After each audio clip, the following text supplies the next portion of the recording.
Thank you very much. And for me as well, a very warm welcome to coming along today and to this event here.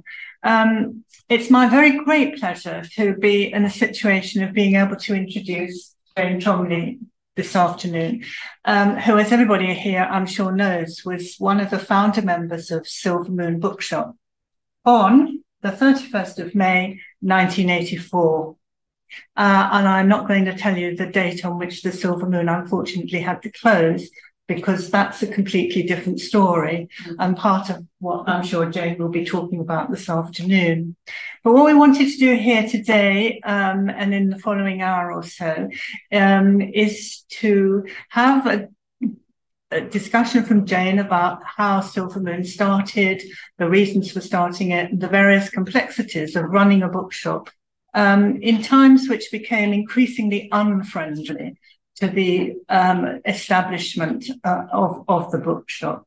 We're also going to very much invite you, the audience, to take part in discussion, and please ask questions of Jane about the bookshop, about the history of it, about the problems that they encountered, and of course of other issues which I'm sure will occur to you. So at this point, I'm going to put down this microphone. Jane is fully connected to a microphone herself, and she's just going to say some words about the establishment of Silver Moon and the various issues, various processes that went into its establishment. So Jane Cholmeley, may I welcome her this afternoon? Hopefully we'll take lots of questions at the end, but if there's something that you want to ask all the way through, just stick your hand up and do that as well.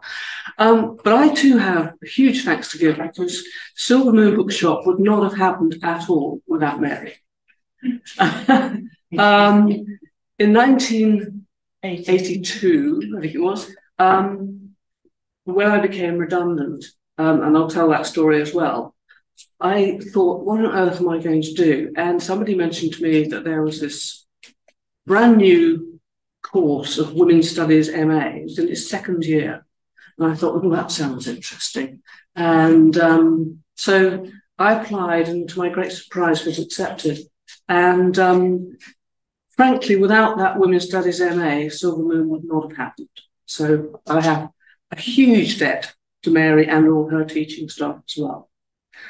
In particular as well to the late Thea Sinclair, who was an economics lecturer on the course, who understood my interest in economics and business and things like that, because so much of, as I say rather sarcastically in the book, so much of the women's liberation movement was concerned with the number of commas in the Bronte novels. I'm much more interested in economics. But anyway, having said that, thank you, Mary. I owe you the most massive debt. So how did Sue and I start Silver Moon? Well, it started with redundancy. And they do say to you that redundancy is an opportunity, not a catastrophe. That feels like a catastrophe. I was working for a publishing company, and that publishing company was taken over by Robert Maxwell. Feel free to boo. Nasty man, bully, thug, pension thief, blah, blah, blah. And I thought, there's no way I'm going to work for him. I really cannot do this. So I got myself made redundant and went back to university. And then 6 months later, Sue was made redundant. So we went from a 2-income household with a mortgage, a dog and 2 cats to a no-income household with a mortgage, a dog and 2 cats. And that was a bit of a shock. Anyway, one day we went up to visit Sue's parents, who lived in Llandudno, and it was one of those days, the wind was howling and the seagulls were swooping around in the air, and we went for a walk on the beach, and we said, well, what are we going to do with our lives? And we were newly in love, we newly discovered feminism, and were reading everything we could, and we both came from a publishing background, so we thought, well, I know, we'll start a publishing company. It's obvious. Sue was an editor and I did sales and maths. So we had the skills, but what we didn't have was any money. And if you start a publishing company, you need a lot of money and then it comes back quite slowly. So we sort of fell at the first hurdle of that. And then we said, well, what about a bookshop? And I thought, oh, that's a good idea. We'll do that. And I mean, it was outrageous. In one sentence, we had de-skilled an entire profession. We didn't know anything about bookselling, but we just thought we could do it. Little did we know. But there was a political motivation behind that as well, because there'd been this sort of outburst of thinking and writing and political activity in the 70s. And the books were being written, people wanted to read them, and in the middle of it was blockage after blockage after blockage of the publishers were getting started, but the bookshops were saying, oh, we don't want these feminist books, they won't sell.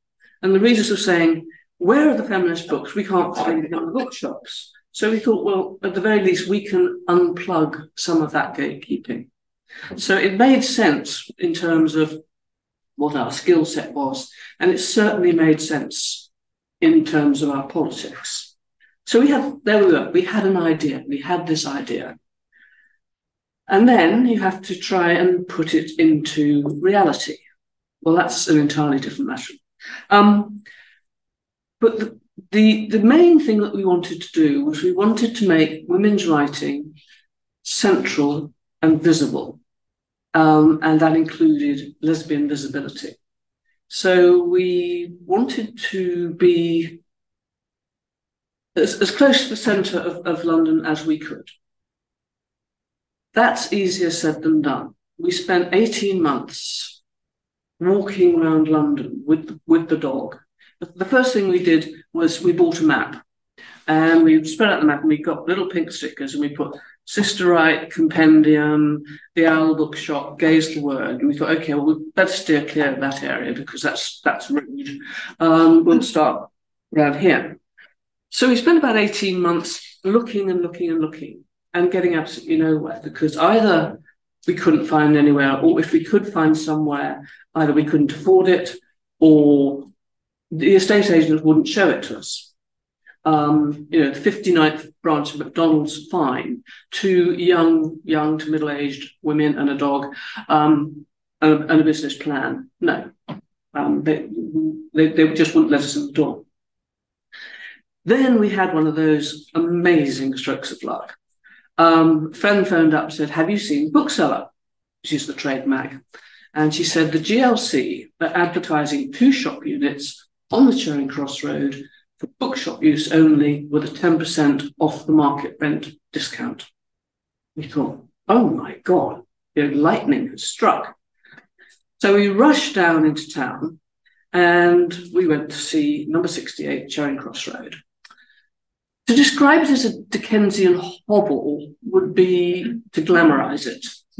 It was, the shelves were filthy, the electricity cables hung dangerously from the ceiling, the floorboards were like that, and there were lots and lots of syringes in the back alley where the drug users had been shooting up. We thought, this is perfect.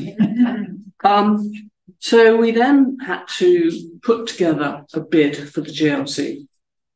And just backtracking on the GLC, there were 2 reasons that the GLC had done this. First of all, a perfectly sound economic, touristic reason. Charing Cross Road was then, no longer sadly, was the bookselling street in London, the bookselling street in the country, if not the bookselling street in Europe. And as such, it was a major tourist attraction. And the GLC wanted to maintain that. They also had a larger cultural agenda, which put them in massive opposition to Thatcher government. Because the GLC, first of all, they said, the arts don't get enough money. True. The arts in this country have been perpetually underfunded in contrast to, say, France or Germany. And they said, so we'll give them more money. And do you know what? We'll give it to different people. We won't just give it to the Opera House, although we will. We won't just give it to the South Bank, although we will. But we'll give it to people whose voices are not heard. So that's women, 52% of the population, Black people, Asian people, disabled people, gay people. So they were deliberately giving out grants, revenue grants largely, to the unheard voices in London, and thus making themselves extremely unpopular with the Thatcher government. So we went back home to put in our bid. Spent about 2 days running through the figures. And then we also thought, if we put our business proposal with it, if the figures are sort of okay, if they read the proposal and see the politics of it, maybe that'll give us a bit of an advantage. And at this point, we discovered we had a bit of a problem. We actually didn't have a name for the project. For the past 2 years, we've been working, the concept was a bookshop and a cafe. That was very unusual, unlike ubiquitous as it is now. So we had a working title of Swallows and Amazons. And everybody we tested this out on said, oh, it's a children's bookshop then. And we thought, no, not really. It's more a bit of a feminist lesbian bookshop. So Swallows and Amazons wasn't really quite the thing. So our second working title was The Dyke and Donut. There was a couple of problems with that. First of all, City of Westminster, where we were cited, would never have let us put that up on a fascia board. Secondly, do you spell donut in the American way or the British way? And not every woman lesbian is happy with the word dyke. But the real problem was there was no way I was going to tell my mother. So we had to ditch that one. And literally, I kid you not, 10 minutes before we had to seal the envelope, I said, well, what about Silver Moon? It's kind of female-ish, it's lunar and stuff like that. It's and Jane Anger said, oh, and it's got fantastic design possibilities. So we said, okay, Silver Moon, sealed the envelope and sent it in. And that was that. And then we waited and we waited and we waited. And to be quite honest, I never thought they'd accept us, which was good because it meant we could be bold because we were never going to have to deliver. And then we thought we should have a word with Sister Right. Sister Right started in, we've got it written down here somewhere, 79, I think, and were the only feminist bookshop in England, and we're in North London. And we thought it was the appropriate thing to do to tell Sister Right that we were about to try and do something similar. So we got in touch with them and set a meeting. They set the date of the meeting. And 3 days before the meeting, the GLC rang us up, said, it's yours. So the premise upon which the meeting had been set had suddenly altered.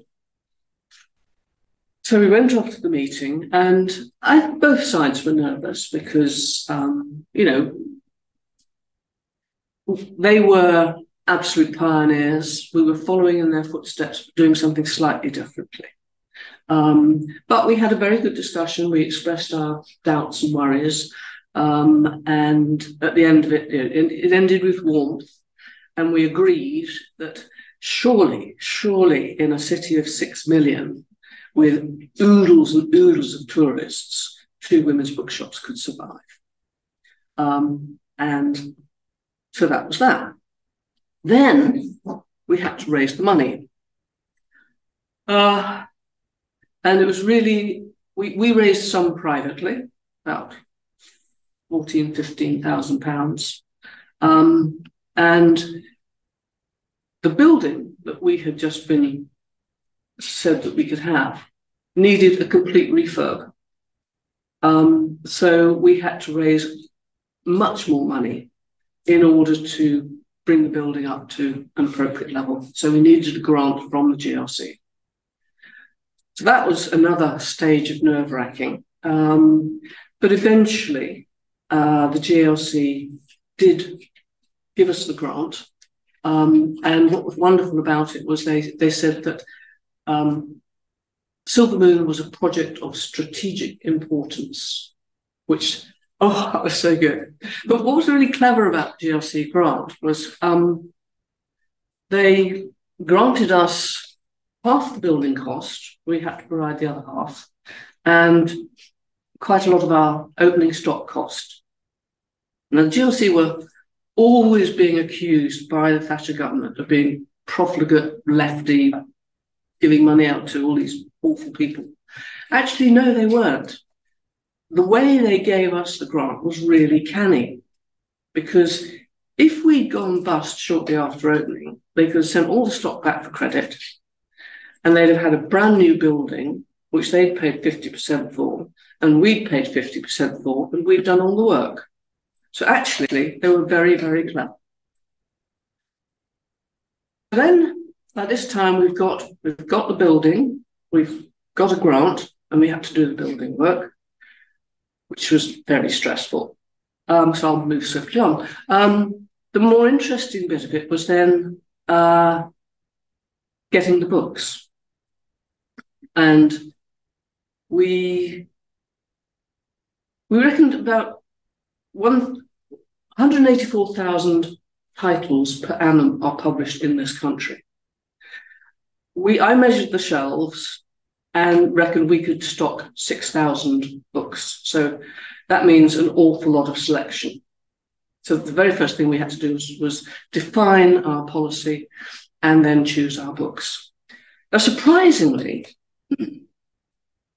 choosing what books to stock in principle wasn't that hard. Basically, we said all the fiction's got to be by women and all the non-fiction's got to be about women, and it can be by women or men. It was one of the easiest decisions we had to take. And then, because the shop was a complete building site, we saw all the company reps at home. And you might think that this is a really pleasurable exercise, and it is, but it's incredibly tiring. You're sitting there for 6 hours going, 3 of this, 4 of that, and so on. And occasionally, we made a few mistakes. At the end of a sort of 5-hour visit from the Penguin rep, he said, "What about George Eliot?" And I heard myself saying, "Why are we stocking books by men?" There was an awful pause as all the others looked at each other and thought, who's going to tell her? However, I slightly backtracked from that because there was another lovely moment when we were trying to buy a book.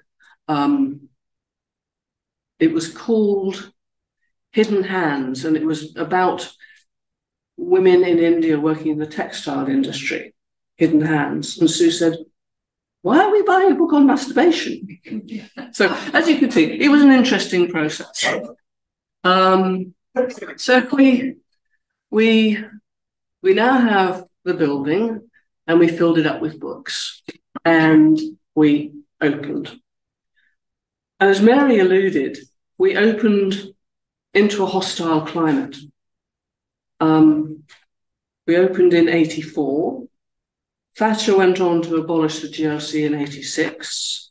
And 51 days before we opened, Her Majesty's Customs and Revenue raided Gaze the Word, confiscated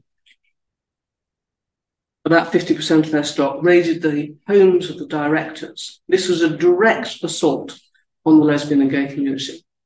And they raided Gaze the Word, not under the Obscene Publications Act, but under a piece of 80-year-old Victorian legislation to do with the importation of books. So we knew that the atmosphere that we were going into was pretty unfriendly. And then a bit further down the line came Section 28, Section 28 of the Local Government Act 1988, which said, amongst other things, that it is unacceptable to teach that homosexuality is anything but pretended family relationships. I mean, how dare they? How dare they say that who you love is a pretended family relationship? But that's what happened. And what was interesting was the more the Thatcher government attacked either the women's community or the lesbian and gay community, the more we rallied, came together and fought back. So it was not only a time of great stress, but it was a time of great comradeship and great political activism. And we were much better at it than they were. Do you want to pause for a moment? Yes, I'm rattling on. And rest on your laurels, because there you are, you're established, you're in the Charing Cross Road, the bookshop has opened. And I want to actually at this point just say something about the title of Jane's book, which does actually relate to publishing. As you can see, it's called A Bookshop of One's Own. Now, the title is obviously drawn from Virginia Woolf's A Room of One's Own. I mean, that, I assume, is the literary reference going. Okay, I just want to say, in 1984, which is the year in which you started, a man called Colin Haycroft, and this actually is in Jane's book on page 104, who's working for the Duckworth Press, which was actually a press which was partly founded by a relative of Virginia Woolf. So the connections, that's one set of very clear connections. And he said this: I don't see the point of feminist books. I think they are a passing fad, an insult to women. And of course, with that, you can hear his deceased ancestor turning sharply in her grave and thinking, what complete and absolute nonsense. Yeah. So I think it is absolutely fantastic that this book evokes that family tradition, but also not just evokes it, but evokes the resistance within that family tradition of exactly what Virginia Woolf was doing when she called for a room of one's own. So there Jane is with a bookshop of her own, or sort of her own, because obviously it involves a lot of other people as well. And I wonder, Jane, if you feel nowadays, looking back, would you think that you would still want to open such a bookshop? Would you still, I'm not asking you if you would still do it, but do you still think it would be important to open a room of one's own, a bookshop of one's own? I'm going to talk a bit about the title, and then I'm going to answer your question. All right. Because this actually is very, very interesting. When I wrote this book, it only took me 6 years. And it was not called A Bookshop of One's Own. And this afternoon, I dug out the list of various titles that I'd been working on. I was very, very keen to have Silver Moon in the title, because Silver Moon is it. And various people said to me, well, people who know Silver Moon, that's okay, they'll know it. And people who don't know Silver Moon, that won't mean anything to them. So my list of titles went from Right On, the story of Silver, that's W-R-I-T-E, Right On, the story of Silver Moon, a feminist bookshop in Thatcher's Britain. And I felt that sort of encapsulated most of it. There was one I was particularly fond of, but I knew it would never work. Was Right On, Smashing the Patriarchy, one book at a time. I was keen on that, but it probably wouldn't have worked. And when I met my editor the very first time, she said she was going to buy it. We hadn't signed the contract. And she said, I'd like to change the title. And that's what she came up with. And that's what she came up with. So it was my editor who said that. And I took that back to various friends, and some loved it and some hated it. I thought it was brilliant because it was a broader title. It made the book more accessible. It had the Virginia Woolf reference. Yes, that's a vocation. Exactly. And that goes much further, much more beyond. And it makes it pick up a book, whereas perhaps Smashing the Patriarchy isn't quite so pick up a book. But to go to your question, Perhaps you would answer it, and then it would be interesting to hear what other people think. But do go ahead and answer. Yes, I do. Yes, you do. And I think particularly because, and it's not just bookshops; it's almost everything. You've either got to be very, very big, global, or you've got to be incredibly focused. Now, of course, dealing with half the world's population is very big, but it's also very focused. So if you want to create a business or something, I think you have to be specialized so that you can reach out beyond geography to your community, however that is. And what's happened in commerce is the middle ground has been wiped out. The medium size bookshop, record shop, almost anything type shop has gone. So you either have massive or you have very specialized. So yes, I think there is a need, but it has to be probably formulated in a different way. And although the internet, is this magnificent and terrible thing, it can be used. It can be used for the positive as well as being a tremendous threat. So you'd have to do it differently. But then, of course, the other thing that I hang on to is the fact of having a physical space. And that was so important, and I think is so important. And just by having that, it creates a sense of community, belonging, safety, a place to go, a place to be, a place to meet. And I think that's tremendously important. And that's the tricky bit now. What other people think.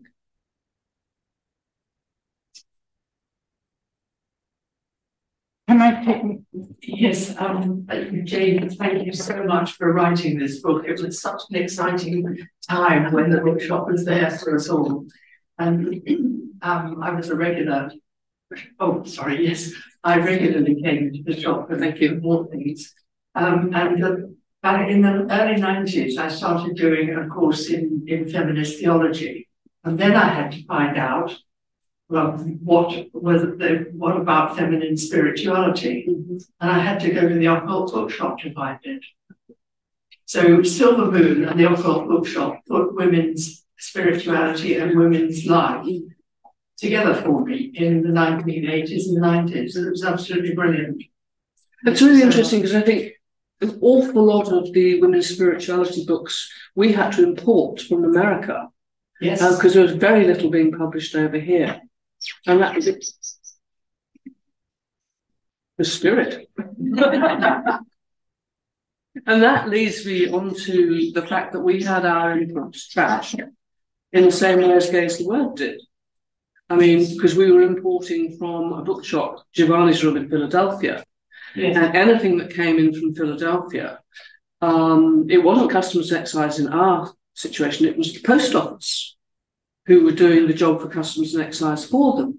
And we would have sacks of books, worth, say, 300 quid's worth of books come in, mashed. That highly subversive book, The Norton Anthology of American Literature, had a great big blueprint on it. Yeah, because they'd been playing football with it in the depot up at Mount Pleasant. The standard compensation was 20 quid, which meant you'd lose £280 on the shipment. And I rang up the managing director at Mount Pleasant and said, I want you to come here, I want you to see what you've done, and I want you to apologise. My great surprise, he did come. He didn't apologise. And he said that this shocking thing was a rogue employee. I don't believe a word of it, but it did stop.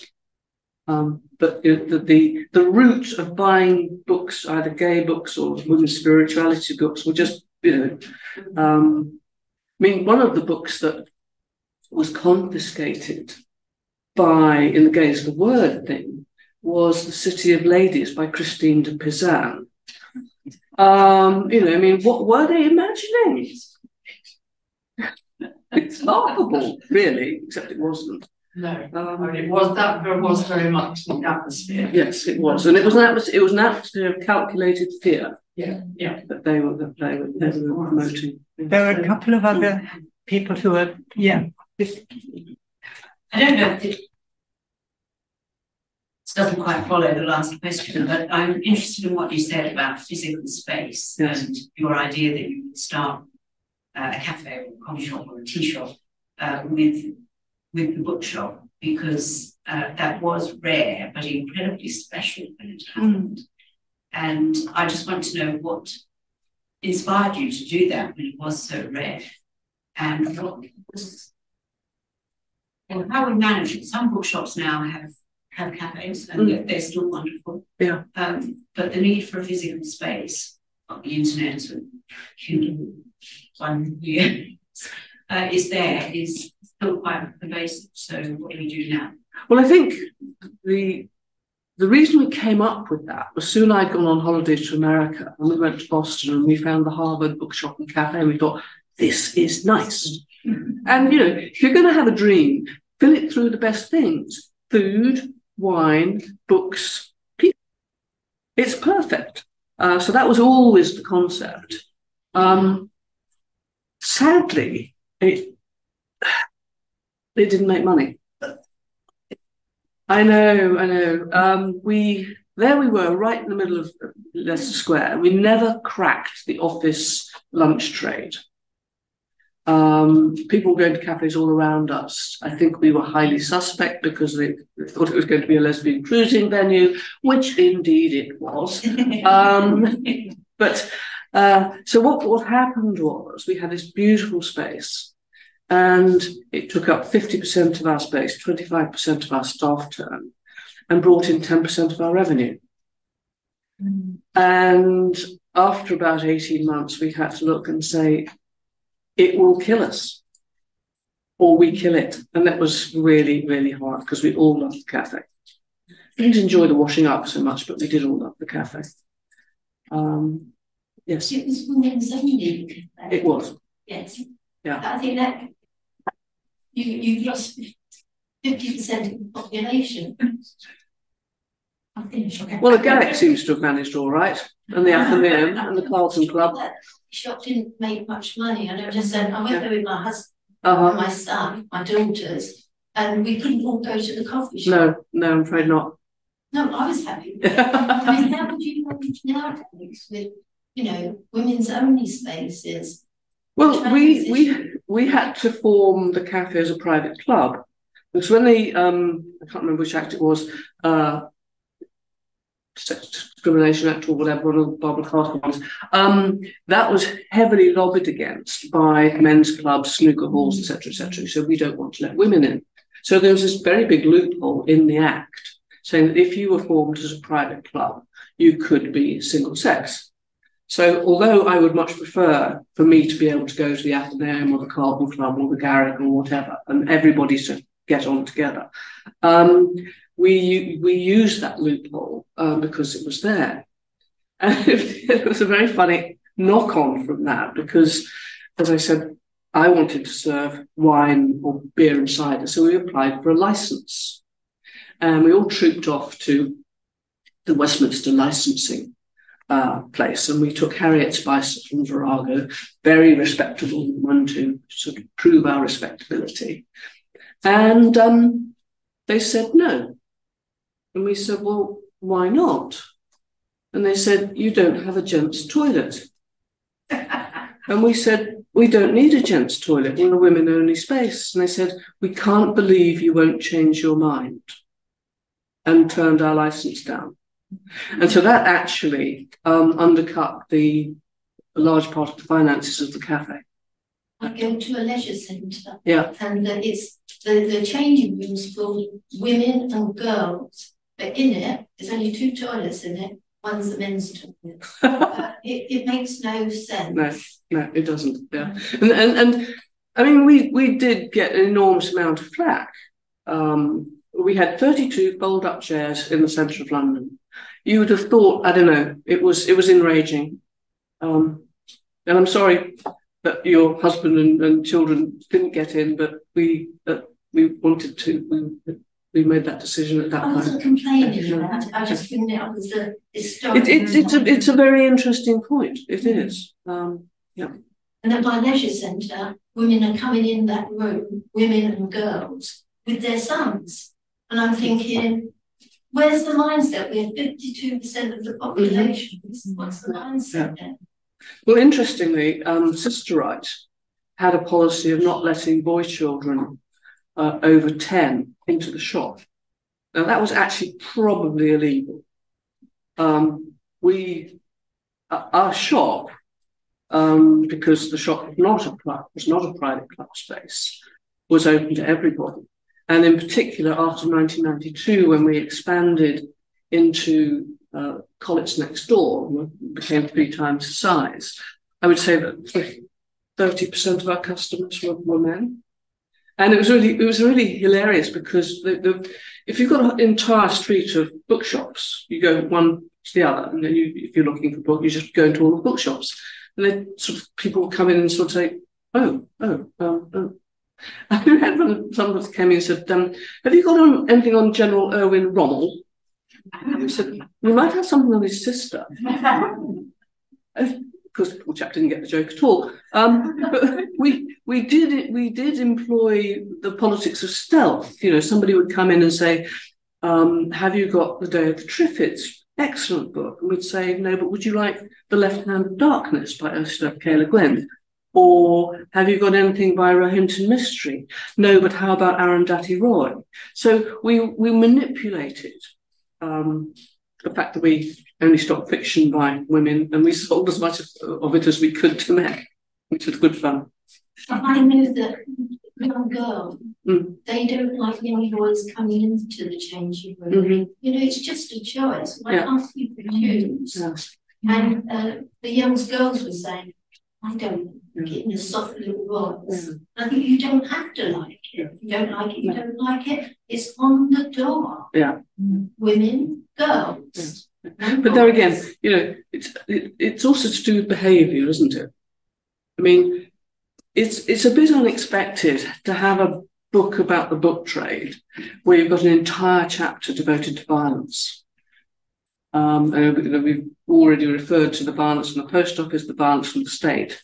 We had an extraordinary amount of violence from literally the first week all the way through. And it was very, very distressing when the violence was against our customers.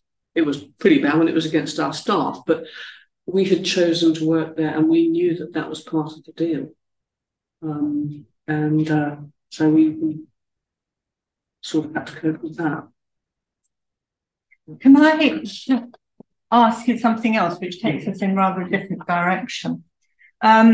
It's because recently the library here had an open day, which was an open evening, which was very much based on the holdings of the Women's Library, which is upstairs on the fourth floor of this building, and is a very remarkable place of research about women.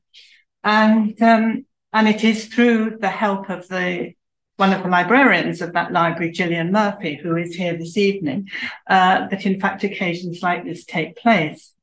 But at that exhibition, at that open evening, what was set out was a very thorough set of back copies of Spare Rib, which actually are to be seen in that library, the real copies, not the digital versions.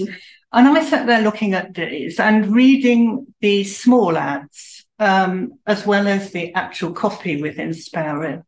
And I was very struck by how many of these small ads were from women outside London looking for friendship, companionship, people who were reading other feminist works at the time. This is in the 1970s, 1980s, exactly the period in which you're starting the bookshop. Yeah. And I've been thinking about that in relationship to the kinds of things which are said about metropolitan cultures, metropolitan assumptions. And I'm wondering what you feel about the ways in which books can reach people and indeed come into the spaces where other people live outside those spaces, which are iconic. I mean, there's no doubt about it that the Charing Cross Road in the history of bookselling is iconic. It has a literature about it. People publish books in which they write letters to each other, yes. and so on and so on. So I just wonder about that issue of reaching the others, because I was, as I say, I found it so remarkable to read this succession of letters from the north of England, from parts of Wales, the parts of the country which, if you like, is untouched by bookshops, centres, certainly at that time, higher education. I wonder how you reach those kinds of audiences. So it's almost as if I'm suggesting that you become a kind of flying bookshop, kind of. That's a great idea. Absolutely. Well, I just put this to you because, as I say, you were an iconic bookshop in an iconic place. Do you know, you've absolutely got it, because the flying bookshop was what got me through my childhood. I lived in a small village in Hampshire. My father was the vicar of this small village, but that's another story, which we can get onto if you wish. And the town was 6 miles away. We didn't have a car. And my parents had no money, but we had a travelling library, and this was the flying bookshop. Now, it didn't stop with the books I was going to read, but every month, this little cream-coloured van, a bit like an ice cream van, would come to the village, and it was I don't know, it was not exactly Stepford Wives-ish, but all the women, with all the men were off at paid work, all the women would come out of their houses with an armful of books, go into the library, chat, and go back with another armful of books. And it was an absolute lifeline. But to go back to your question, book groups are doing this. The book groups as such didn't really exist in our early years, whereas now, if you go to a party and that there's another woman that you just want to get into conversation with, the easiest opener is, what are you reading in your book? And they probably will be reading something in one or two book groups or something like that. The other interesting thing is the rise of literary festivals. As the number of bookshops have declined, reasons like the demise of the net book agreement, the number of literary festivals has gone up, because people want it and they want the interaction with the authors and all the rest of it. And then what did we do at the time is we had a mail order, and this was absolutely critical. We started mail order right from the very beginning, and Gillian has very kindly put some of the Silver Moon Quarterly, which was our mail order, over there. Please do have a look at it. And we built up mail order to 10,000 addresses. And we were sending out this quarterly from Aberdeen to Zenor, from Alaska to Zambia. And yes, it was a sales tool, but even more than that, it was a community tool. And people felt incredibly knitted with us and we to them. There would be correspondence, there would be little notes put in with the books. And there was just that sort of extraordinary sense of community where you knew that the quarterly was going through people's letterboxes and they were all opening up and sort of saying to their partners, their friends, or, oh, what about such on page 4? Do you think that's going to be okay? And it was a really wonderful thing to do to get the word out there. Then you had to wrestle with the fact of whether it was profitable or not. And the other thing, which we were also incredibly lucky with, was in the first 4 or 5 years of our existence, council libraries were buying women's books.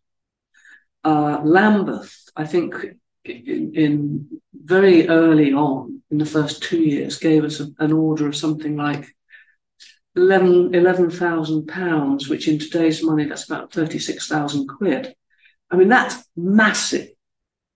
And so we gave them the books, and then they put the books on library shelves so everybody else could see them. So the library business took women's books out to a big community.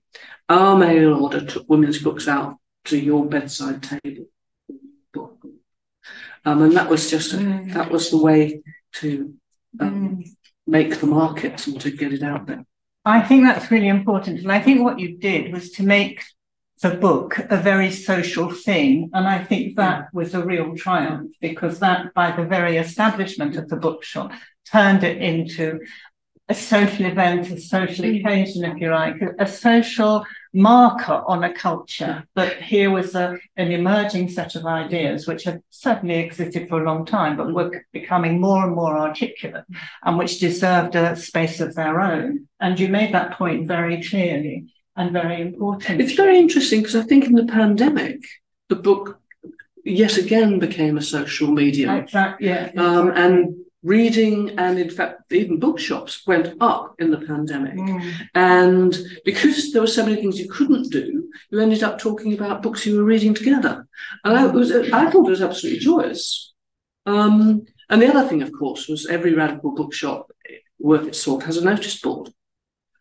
And so, all of these things that were the spare rib ads came in and put on the notice board. Yeah. Whether it was you wanted a flat share, you wanted a consciousness raising group, Exactly. You wanted a female electrician, you wanted to find out a music gig, and that was all for free.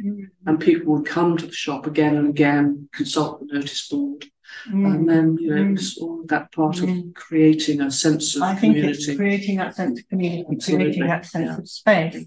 And I certainly don't want to now turn to dwelling on another date, which is 1984. Yeah. It's a different kind of date altogether. 31st of May 1984 was a very good one, but also the date of the 18th of November 2001, which is probably a less good one. Yes, that obviously was a general loss, I think, to not obviously to you and your partners and the people who work there, and but to everybody who worked in the shop, who loved the shop, who went to the shop. But also the loss of an idea, I think, was also what was very important about that. The loss of a sense of possibility.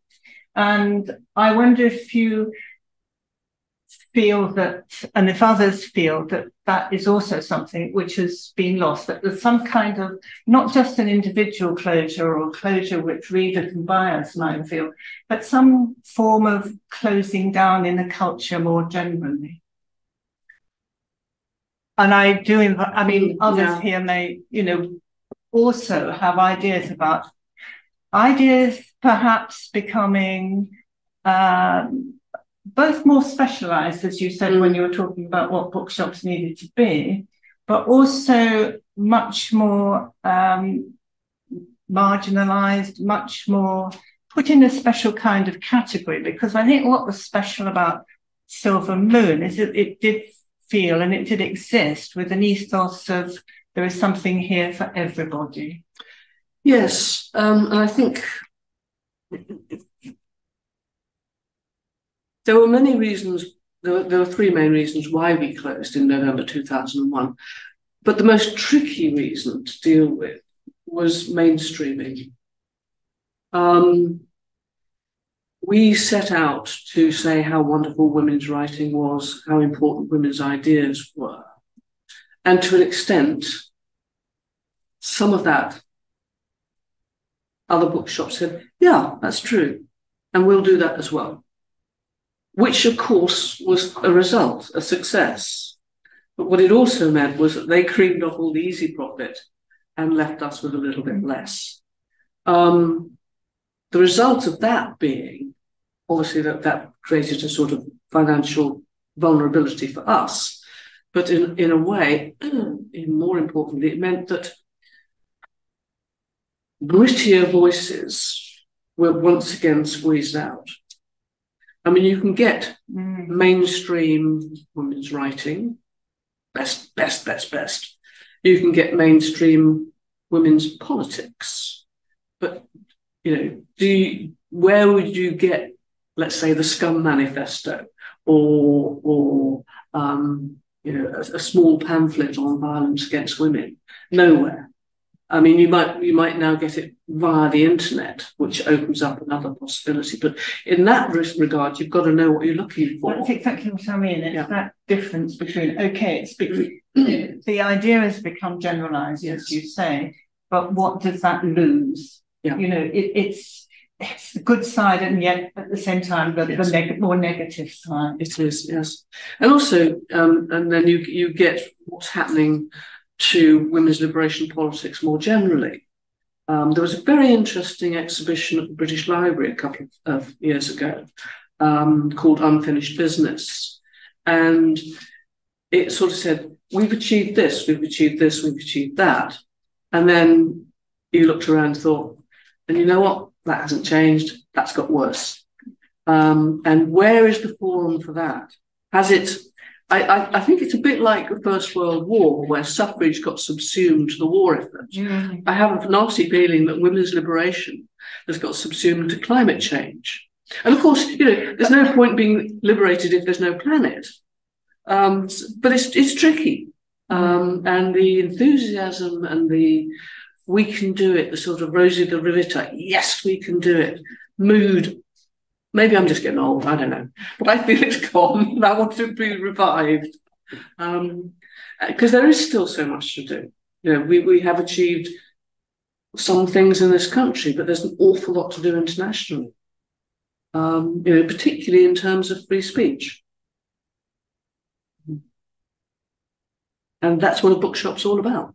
That's indeed is what a bookshop is all about. Yeah. Yes, we did have a my favourite stupid man at the moment is Ron DeSantis, and the book banning movements in Florida, where does everybody know the book And Tango Makes Two? And Tango Makes Three.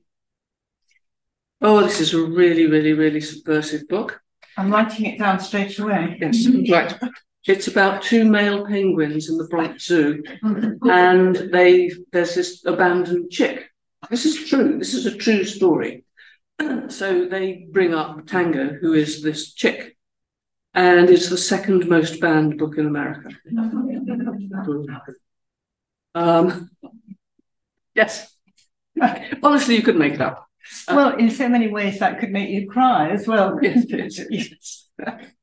But interestingly, when Section 28 was around, we were visited by the police because we put Jenny Lives with Eric and Martin, which was a very nice little book.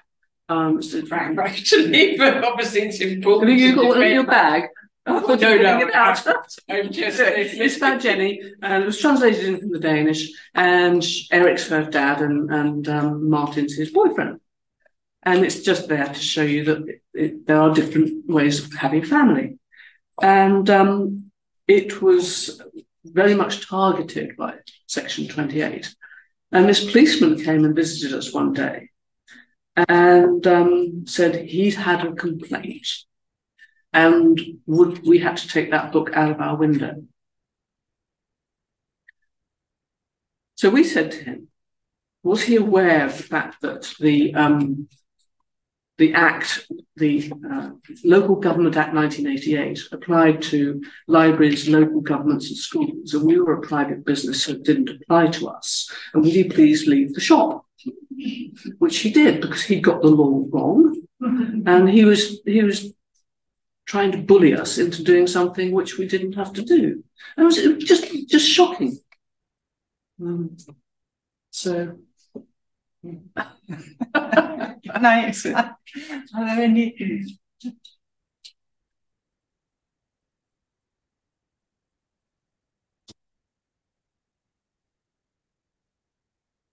Finally, can I ask you? Sorry, I got online. Yes. Sorry. Sorry, Julie, you have to speak up.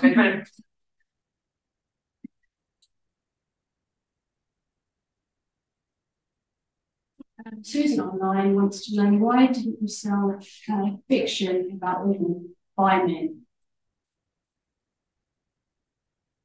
Why didn't we sell fiction about women by men? We actually did sell 4 books that fell into that category because they were published by Virago. And we stock held for Virago.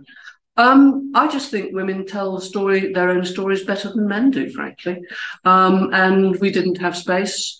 When we started off, we did have a men's fiction section, because what we were doing is we were making a little joke, a little parody of the women's fiction section that other bookshops had. And we put into that our favourite male authors like Stefan Zweig or Henry James or something. And in the second week of us being open, Dennis Healy came in, and he arrived in the shop with his big eyebrows and his big booming voice, and he said, I want a book Edna's sent me. I want a book and it's got grandmother in the title. Well, that was really easy because Virago had just published a book called In Our Grandmother's Footsteps, which was a women's history of London. So he sold him that book, and then he looked round and he saw the men's fiction section. He said, oh, I see we've been relegated to there. Oh, and went out. They didn't sell, so we deleted the section. She wondered, like, there's no Trollope, she suggested, whose fiction has strong.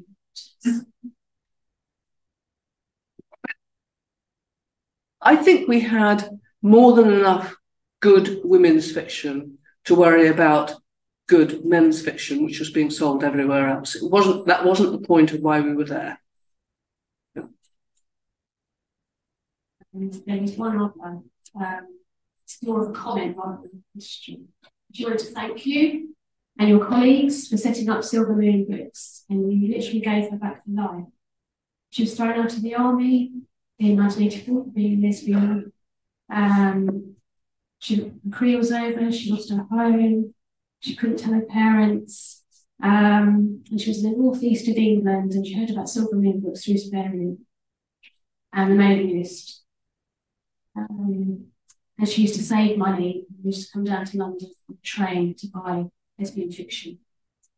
And the books changed her life. So I just wanted to pass that on.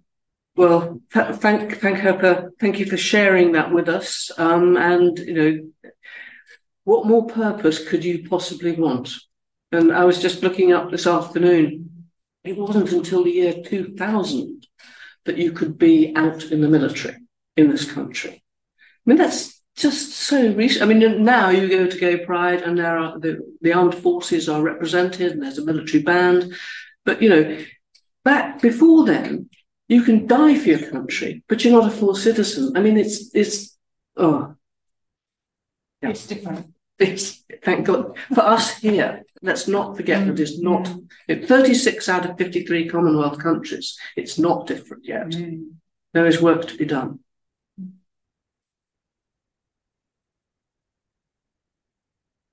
Yes, events.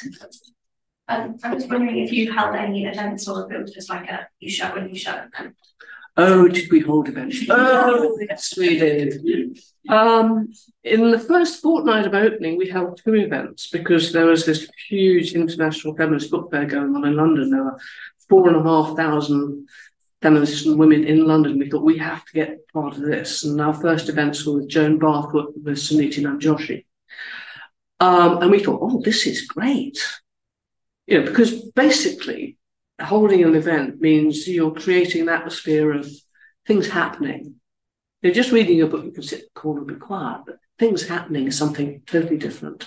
Authors, we like to support authors, they like to support us. And best of all, we got to meet our heroes. And boy, did we meet some people. I mean, I suppose one of the other things that we were really lucky about in the timing was we were around just when major American Black authors were being introduced very belatedly to this country.